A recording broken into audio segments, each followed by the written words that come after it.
มันไปทำไมเป็นหยังกันบ่ซ้ำคนดุคนมันเพิ่นอันมันเพิ่นดุไปก็ได้แม่เคยเห็นตีจีแต่แม่อยู่บัดนี้โอ้ยอยู่กับโอ้เป็นที่ใดบาทดุมันกูขาดแล้วน่ะตบ2เซนเพิ่นเลยเซนเดียวเรียนเซนเดียวโอ้ยรอดกูขาดใครแต่หูหายแล้วดอกกันรับ ช่วงบาทนี่เชื่อครับนี่แล้วเนาะล่ะเป็นผู้น้อยขึ้นดีบ่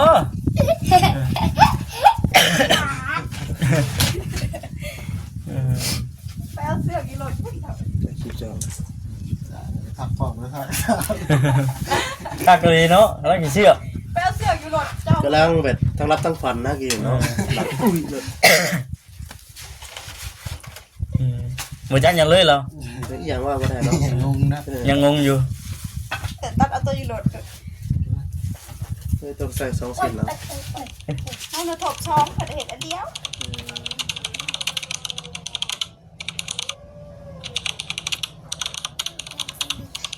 จักเลยได้อ้ายเราไปหากวินชาวดำจัง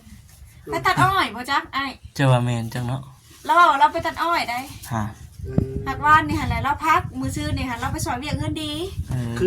คือว่าเนาะไม่ก็คือบ่เห็นบ่นั่นเพิ่นตัดหากันเริ่มซอยเนาะแม่นแล้วก็เข้าไปอยู่บ้านนี่ก็บ่มีไม้เขาไปเบิ่งยังบ่มีไม้นี่แหละถ้าผู้เฒ่าใหญ่เพิ่นโจ๊ะเพิ่นละจะสิเข้าไปกองไปสิเมื่อบ้านเพิ่นเด้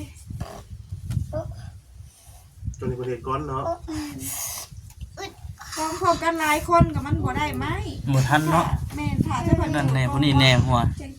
มันบ่พอกันเด้มันสิยากก็จะแต่เก่าเนี่ยแบบเฮาเฮ็ดเผาแล้วหรือแม่นต่อเลยสิว่าแต่เก่าแต่เจ้าเฮ็ดก็ต่อเลยเฮ็ดล่างไว้แล้วมื้อได้มีก็เก็บซะบ่มีแล้วก็อยู่แบบนี้คือไปสิได้เนาะมันบ่มีไม้กันมันได้หยุดสิได้ติแม่นหยุดก็ไปหาเฮ็ดได้ไหมก็เถอะก็อยู่ไม้กองไว้ค่ะแม่มื้อได้บ่มีก็ไปหารับจ้างตัดอ้อยตัดมุ้งไปหั่นแหละเนี่ยไปตัดอ้อยเคยเห็นเนาะกูเห็นแล้วเนาะตัดอ้อยแล้วไปตัดไก่ได้ไก่บ่ไปตำรวจเข้ามาหาผู้ใดท่านลงพุ่งผู้แม่นยามมื้อแรงผู้เราจะได้มาเราห่อข้าวไปนั่นแม่นจักบ่เห็นถ้าได้เตาเลยบ่ห้อยเนาะอดท้องแห้งคือว่าเลยถ้าได้อดถ้าได้เตาบ่ท่านกินน่ะท่านกินบ่ท่านกินพอเฮ็ดแต่เตานี่ไว้เนาะบัดยามมีไม้แค่นี้เนาะยามไม้เบิดคือว่าแล้วสร้างเฮาถูหาเสากินค่ำเนาะคันแนมไผถูมีเงินห้องเฮือนก็พอได้อยู่ไปก่อนมันนั่นล่ะสร้างเฮาเสือมันบ่ทันกินเนาะ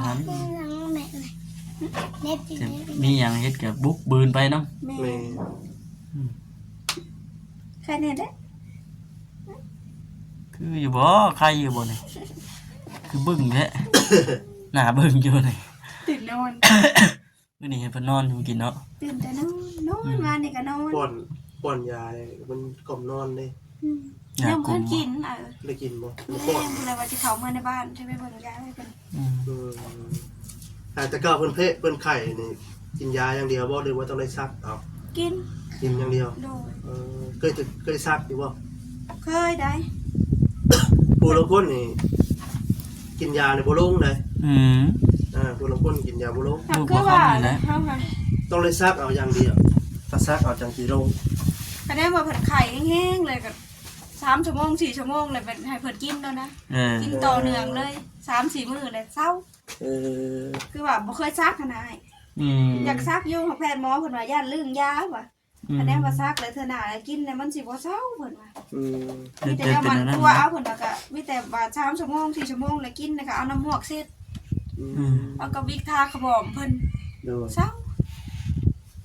คือว่าหลายคนก็บ่ค่อยไข้แน่คนบ่ค่อยเจ็บค่อยเป็นคนก็แดกดีแล้วเนาะ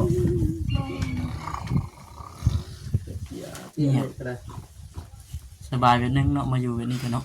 เงียบเนาะเงียบม่วนอยู่เลยมาอยู่แบบนี้กันยามให้ยามมากก็ได้ยินแต่เสียงกบป๊อบแอบนั่นตื่นเช้ามานกกระเว้าห้อ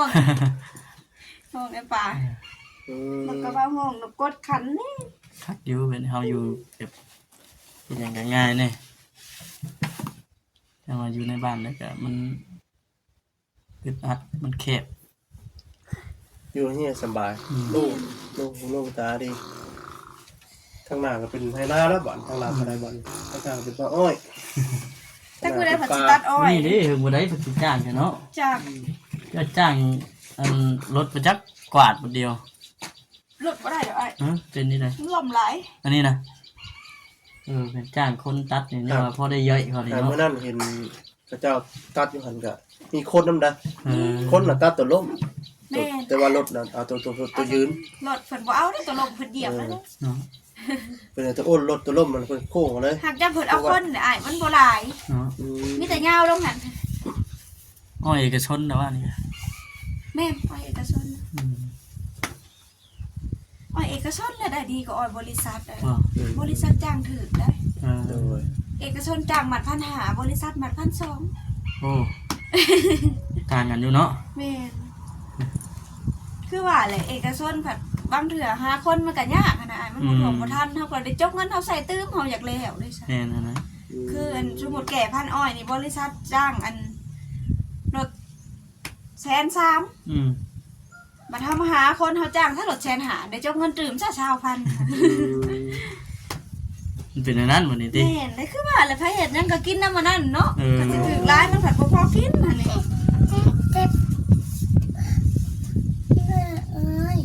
ถ้าผู้ลางคนเฮ็ดหลายนี่เพิ่นได้ดีอยู่ได้อ้อยนี่ เงินหัวตันเพิ่นออกนี่ป้าตัวบางเจ้านี่10ปลายล้านผู้ใดอ้อยงามอ้อยเกรด A นี่ได้ดี คือตัวมันอัน ได้ก็ได้ได้อ้อยนี่ก็ แม่นผู้ลังคนบ้านดงพุงค่ะเห็นบ่อ้ายเขาปลูกไว้สวนข้างเฮือนเขาน่ะป้าโทรลำสำแขนเด็กน้อยสำคาเด็กน้อยนี่ เออง าม หน่อยยะแต่ว่ามันงาม แม่ เนาะ นเพิ่นก็สร้างใบมันบัดนี้ป้าโทรไปขายให้ได้อ้อยเกรด A ได้เงินได้เลยบัดเงินหัวตันออก หน่อยกับแม่นอยู่แต่หน่อย หน่อยผัดงามเหมือน คุณภาพเนาะ หน่วยคุณภาพ คุณภาพมันดีบัดเป็นผูงคนตามที่ได้ยินกับเจ้าเว่ามาเนาะเรื่องเฮ็ดอ้อยนี่ปีได้ก็ถือว่าโอเคแต่ว่าปีมันบ่เป็นนี่ติ ปลูกไปแล้วมันเป็นบะลางบะลาวไปนะ แม่น ลุกเลยตอนนั้น บางปีก็อ้อยโตซะ เออบ างปีก็พายใหม่ซะลูก ลุกไปอ้อยมันเบาเนาะแต่ใหม่ คือแบบนี้เนาะสมมุติว่าบ่มีเพื่อนคนอยู่ใกล้เนาะพายไม้ป่าล่ามมาซะเบิดจนแล้วนี่นี่ใหม่ใบอ้อยเนาะอ้อยข้าวเดียว เอ้ย น้อยบุ่มลืมเลยจ้ะ อืม เองเด็ดที่เฮงคักแล้วนี่ แตกบ่หลับบ่หลับเลย ก็เห็นแล้วมันแดดไฟกระป๋อมยิงหยักเขาแนมไปเนี่ยยี่เข้าเดือน4เดือน5เนี่ยโอ้ยพี่น้องเลยเนาะ แดดจะเป็นเรา โอ้โธ่ เด็ดนี่บ่ได้ว่าเลยเนาะ ยันแต่จมว่าฮ้อนเด้ฮ้อนเด้เด้กินฮ้อนยามหนาวเด้ว่าซั่นยันแต่ หนาว นั้น ก็ นี่ หนาวโพด หนาวก็หนาวก็ไปจังไดก็ยากอีกดิ ร้อนก็ มันบ่พอดี นี่แหละสาเหตุที่ว่าคนเฮามันปรับสภาพของท่าน เอ เนาะ อ เป็นไข่เป็นนาวไป เอาน้ำพ่อบ่บัดน่ะ โอ้โธ่ เดือน4เดือน5โอ้ยเนาะไข่มดแดงมีบ่แถวนี้ก็หาแย่ไข่มดแดงเนาะ ทั้งผู้ คุณบ่ เคยเป็นแง่อยู่บ่ กำลัง กำลังชวนกันไป ไข่ปลายเด้อเดี๋ยวนี้เนาะ เห็นบ่เข้าปลายว่าซั่น มื้อน่ะหาเห็นหาเพิ่นแหย่ก่อนแล้วพังทางหลุมหั่นนะแต่ยังเราเพิ่นย้ายขึ้นเทิงยังเพิ่นเฮ็ดใหม่ยังบ่ทันมีดอกอ้ายวะถ้าใบเพิ่นหมาดจังนั้นจังว่าแหย่เอา อืม เพิ่นกระโดดแหย่ที่ได้ เออ เพิ่นก็มาหาเลาะคุดก็ผู้เขียดแหย่ค่ะบ่แดง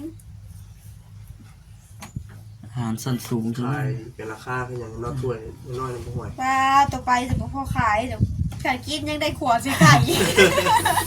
เพราะทอนแดดบ่ได้แหย่ไข่บ่แดงเนาะปลาตัวโพงมันเดี๋ยวมือ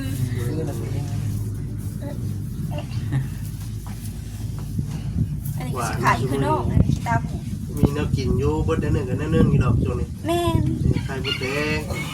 ไข่บ่แดง ปลายามเฮ็ดยามจิโร่เฮ็ดสิม่วนนะคะ อืม โคกไปเลย มีเฮ็ดอยู่ ช่วงเดือน6เดือน7เนาะ ช่วงสิมีอยู่ เด้อันช่วงนั้นก็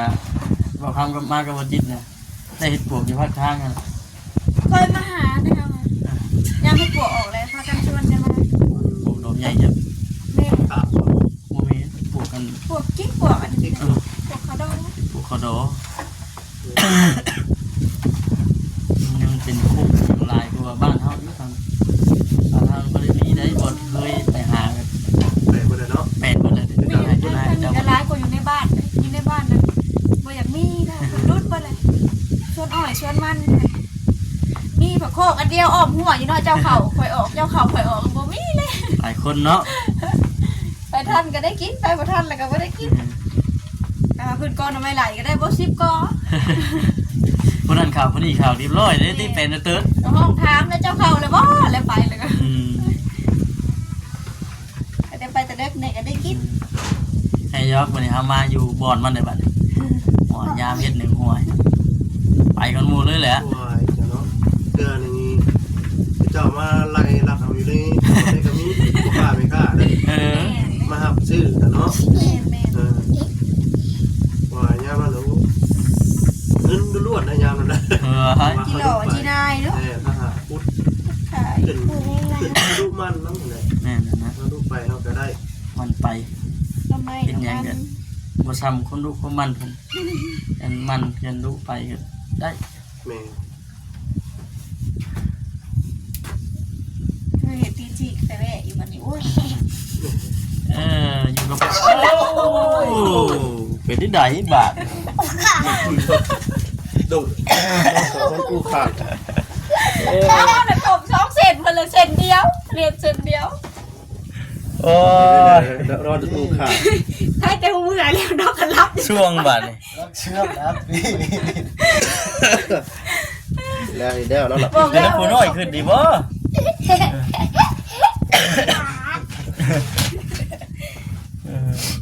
ไปเอาเสื้อกี่รถ คิดเจ้า ทักฟองแล้วใช่ คักเลยเนาะแล้วกี่เชือก ไปเอาเสื้อกี่รถเจ้าก ำลังแบบทั้งรับทั้งฟันนะกินเนาะหลับอุ้ยเลย มื้อจักยังเลยเหรอ เป็นอย่างว่าก็ได้เนาะ ยังงงนะ ยังงงอยู่ แต่ตัดเอาตัวกี่รถ ต้องใส่2เส้นแล้ว เอาหนูถบ2ผัดเห็ดอันเดียว เย็นคักเป็นยังพี่น้องเอ้ยเนาะนอน เดินกะเนาะ อ้ายนอนได้หลายตื่นเลย มานี่ยืนตกมีเตียงหมดเลยเนาะโต๊ะ โต๊ะอันนั้นแหละ โต๊ะ โต๊ะประธานเพิ่นเนี่ย ตู้ไปตู้ตู้ไปก็ ประธานเพิ่นนะ ประธานเพิ่นนั่นแหละ ไปวัดประธาน นั่น เป็นยังบ่ทันได้มาเนาะ โอ้บ่เซียนบ่ แม่น โอ้คืองงเนาะประเภทประธานยังเฮ็ดให้หรือเปล่านะ เป็นยังบ่ทันได้มาเพิ่นแหละจักมื้อเพิ่นก็ได้มาอยู่แล้ว ไปใส่ตังค์โต๊ะเหมือนเอาเงินตอนนั้นเด้ตังค์ได้ตังค์มั่งเพิ่น จะเฮ็ด บ่เซียนบ่นี่นะ โล งามเนาะแต่ว่าเคยเฮ็ดอีหลีเนาะ ก็ได้อยู่เพิ่นเฮ็ดคือว่าแล้วผู้ซอยสร้างเนาะ อืม หักแล้ว เครื่องมือครบเนาะ เนาะ เบอร์หนึ่งรู้แล้ว ถามมานั่งน้อง นั่งตังแกน อยากลองบ่ ถามบ่ แล้วตากแดดให้มันใหญ่ บ่กระเทยเอาลงตลอดไปกับข้าวหันที่เอาเข้าห้อง ขึ้นมาเลยจ้ะนี่นะถึงบ่เจ้าขึ้นมาเนี่ยได้ขึ้น มานั่งนี่ อันนั้น ใส่รถบ่ โดยทหารรถทหารเพิ่น อ๋อขึ้นได้เหรอ ป่าเฮ็ดแดดอ่ะตอนนั้นมันบ่ได้พลอย ห่วย ตบเดียว ตกอีกบ่นี่แฮงในได้บาดนี่สูงจังเนาะ ดีได้เนาะหลับขึ้นเลย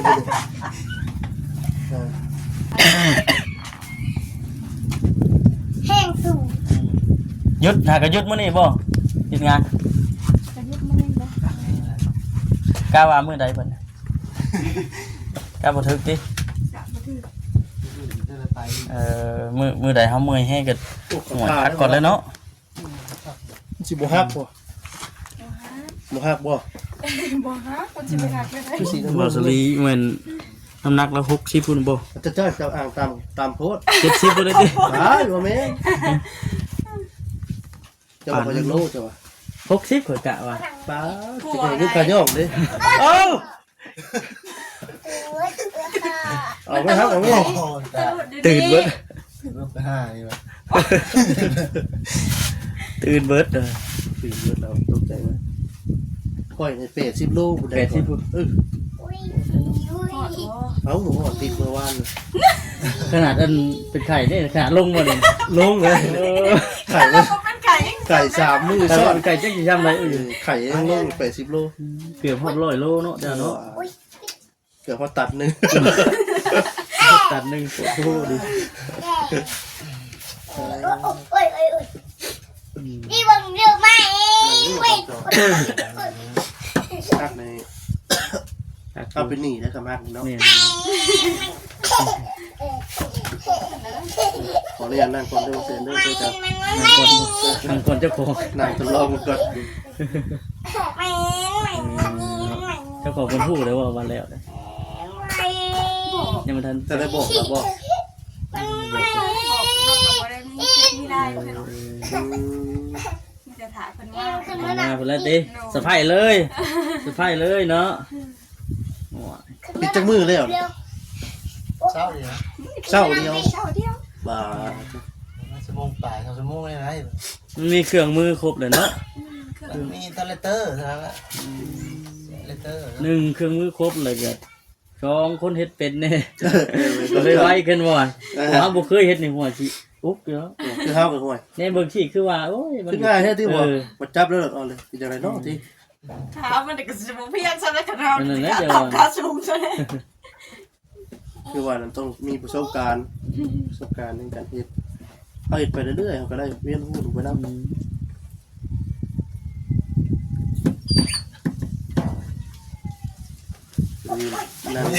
โอ้กินแล้วบ่ ชื่อไหนน่ะนี่ไอ้ฮะ หลายจอบปังงางเด้อซั่นเนาะต้องอู้เด้อ ถ้าแกเฮ็ดข้าวเที่ยงกินแล้วบ่ สับน้ำสับปลา กินข้าวเช้าบาง10โมง เช้าก ลัวเป็ดได้ซะสิแล้ว เออ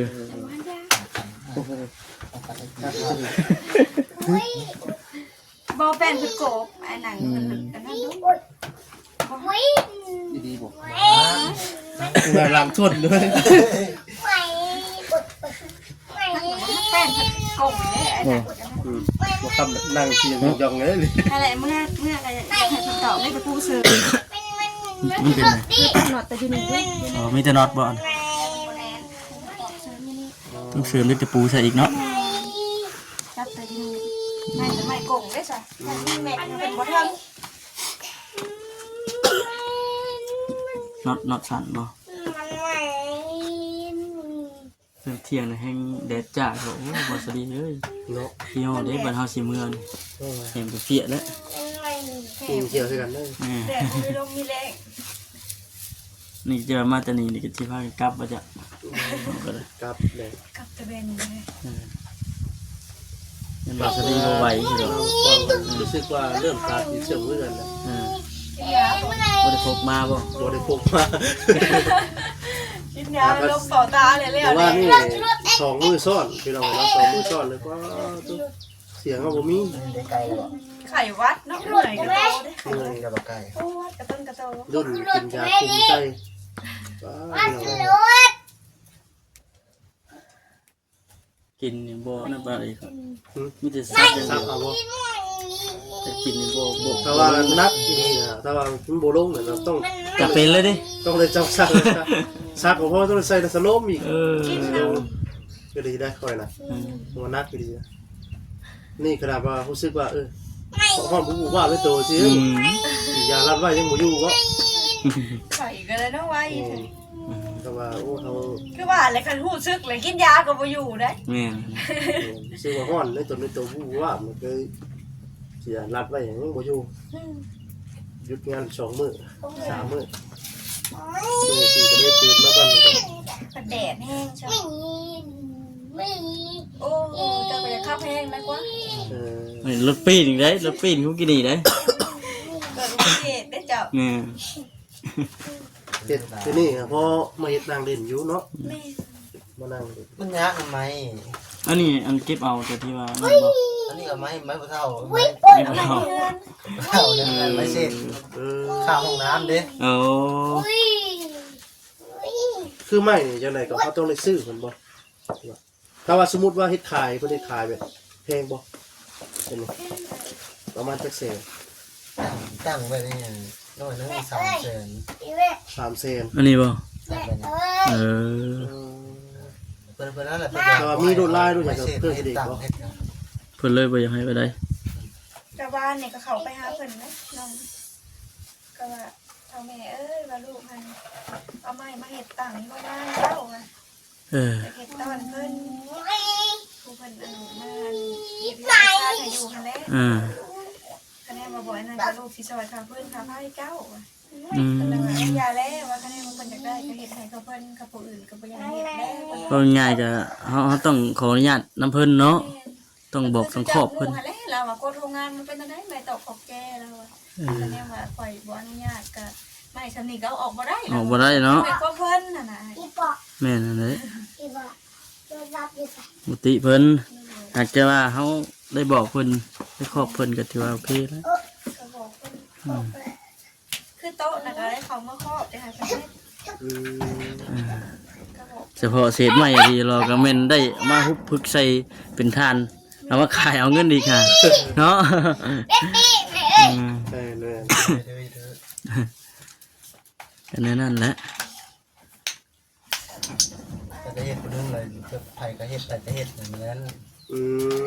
มก็เลยมีกฎเนาะ คือมันก็ แต่ว่าอ้าวสมมุติเราปล่อยเฮ็ดได้ เจ้าก็ต้องเฮ็ดได้นี่เนาะ คะแนนว่าอยากได้โต๊ะได้ตังค์คือบ่ซื้อเอาเราก็เฮ็ดโต๊ะเฮ็ดตังค์ขาย อืมบ่สิว่าไปนั่นอีกติ แม่นฉันได้ว่าขึ้นได้แบบบ่ตังก็คือเจ้าให้แม่ก็บ่ว่าดอกแต่ว่าคือว่าแล้ว ถ้าว่าตู้มันนั่นค่ะตู้ที่เจ้านั่งอยู่สั่นๆกันเลยค่ะเพลงบ่ 7-800,000 อืม คิดเป็นเซนอืม อันนี้น่ะเฮาเฮ็ดมาซำนี้ยังบ่ทันได้แล้วบ่แบบนี้เห็นว่าเฮ็ดขายต่างหากมันสิแบบหนึงอีกเป็นหนึงบ่ ขายมันก็ เกี่ยงไกวกว่านี้เด้เนาะมันก็สิละเอียดกว่านี้นะว่าง่ายๆเนาะ เฮ็ดมานั่ง นี่เห็นว่านั่งความละเอียดมันก็สิต่างกันอีกอยู่ อืม ก็เฮ็ดนั่นน่ะ ก็เฮ็ดตั้งปลายเฮ็ดทาสี อ่า ปลายแล้วถึง ต้องลงสีคัดเงาอย่างนี้นี่เนาะ เนี่ยอยู่เราวางขายอยู่เทึงก็แม่นไปละเฮ็ดสี อ่า อืม ตะกี้เฮ็ดสีก็ เฮ็ดสิโต๊ะเพิ่นวางขายอยู่เพิ่นบ่เป็นตลอดเพิ่น อืม นั่นแล้วบ่ลงสีก็ตังค์นี่ เดี๋ยวเนาะ เพิ่นใช้สี ถาม เงา เบิ่ คั ง นแม่ พี่น้อง นะ เนาะเพื่อ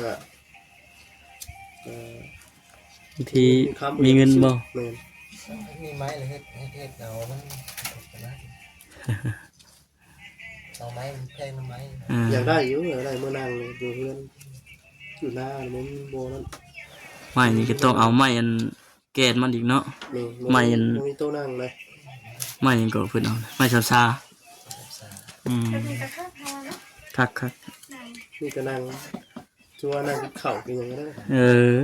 มีโต๊ะนั่งกินข้าวอิงไปน้ำกินแล้วก็เนื่องท้องเนาะ นี่เนาะมีแฮงเลย นี่ นั่นเนาะเจ้าเนาะเออเพราะจังมันท่องตื่นขึ้นแล้วจ้ะเนาะ เอากินข้าวอิ่มแล้วก็เนื่องกินเลยโอ้โห เอ้ยจะเป็นคักเนาะ ท้องเลย โอเคเนาะมีแต่ว่าผู้ใดมาหาใหม่ขับมาหาใหม่ จะได้หัวย้อนเด้อ อืมมื้อหน้าสิเข้ามาเยี่ยมใหม่เด้อ โดย เดี๋ยวเข้ามาหาถามไทยเบิ่งอยู่แหละพี่น้องเอ้ยเนาะ กินน้ำมือพี่น้อง อืมต้นเติบเลยเด้วันนี้จักพุ่นแล้วบัดนี้มีโอกาสผ่านมาจะสิแวะอีก แม่ เงินมีเนาะ อยู่คนนี้ก็มาดึกเลย เนาะ เป็นแล้วตื่นมาในหยาตัวบ่มีเนาะ จะมาวันนี้จะมาทัวร์แล้วเป็นหมากคนจัก โคตรเด้ เออ ตอน เนาะ งูเหมือนยังพูดเลย พระเจ้าบักแตงของโง่ เฮ็ดทั่วไปแล้วเป็น เออโอเค เว้าเวียดแล้ววะบ่ได้กินแล้ววะ เป็นได้ไหน สักคนผู้เคยปลูกแล้ว อ่า วะเจ้าใส่ในหลายคุ้มกันน้อยเพิ่นว่า มันรีบเลย บ่ เป็นหยัง มันสิถี่โพดมันสิงำกันบ่ มันงำกันบ่ ทำกันไปเลย อาจ ค จะ รับ ป ป ลู ลู ก ก หลายอะดิ ไปเลยครับปลูกหมกแตงไงป่ะครับ อืม ปลูกหมกแตงหมกทั่วเขาปลูกจุ่มออกรายกันอยู่แต่ว่า มันจอยมันเหลืองรีบ มันงำกันเนาะ งามกัน เราว่าคุ้มหนึ่งอย่างใหญ่นี่ให้30เขาเราคุ้มละ2นั้นเรา เราเคยปลูกได้บ่เวียด มี ยามนั้นมักสลีมักมู ก็ลองเบิ่งนั่นเพิ่นเคยเป็นเบี้ยใหญ่ให้น้องสิแบ่งออกเอา อืม เพิ่นแตกใบหั่นน่ะ เนี่ยมันบาดมันออก ออกมัน4โมง ยามันแล้วมันออกลายกันมันออกรีบกยามันลายนัวอยู่ ออกไม่ได้หาไอ้ออกข้าวคุ้ม เนาะ โอ้โห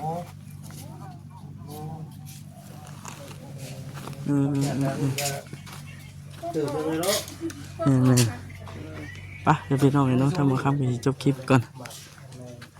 มื้อหน้ามื้อในเพิ่นพี่น้องสิเข้ามาหาเราใหม่ม่วงเพิ่นกันน่ะยังเมือกเปียวโคโลสบายดีพี่น้องเลยเนาะ